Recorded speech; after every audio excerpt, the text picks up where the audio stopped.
আসসালামু আলাইকুম। আমি মেজর তানজিল সেনাবাহিনীর পক্ষ থেকে আপনাদেরকে একটা কথা জানাতে চাই।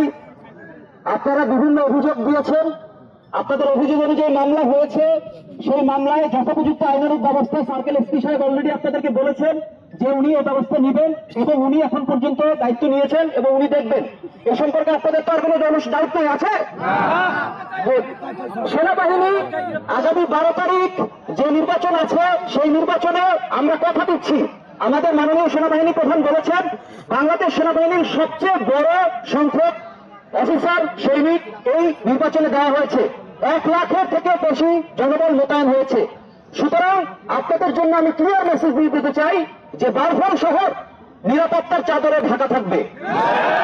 বারফল শহরে একটি সৎ, সুষ্ঠু এবং সুন্দর নির্বাচন হবে, এটা সেনাবাহিনীর ওয়াদা, এটা সেনাবাহিনী করে রাখবে আপনাদেরকে।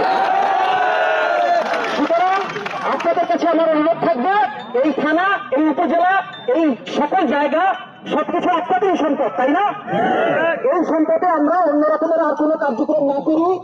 আপনাদের লোকজন এখানে আছেন, তাদের মাধ্যমে আমি বলতে চাই আপনারা শান্তিপূর্ণভাবে, নিরাপদভাবে আপনাদের অভিযোগ দাবি জানিয়েছেন। আমি আশা করব আপনারা এভাবেই শান্তিপূর্ণভাবে আপনাদের অভিযোগ জানিয়ে এখান থেকে স্থান ত্যাগ করবেন আপনাদের নেতার অনুমতি সাপেক্ষে। এবং আপনাদের জন্য সর্বশেষ মেসেজ, সেনাবাহিনী সর্বদাই নিরপেক্ষ ছিল এবং সেনাবাহিনী সর্বদাই নিরপেক্ষ থাকবে। অভিযোগ সেনাবাহিনীকে জানাবেন, আমরা কঠোর ব্যবস্থা নিব।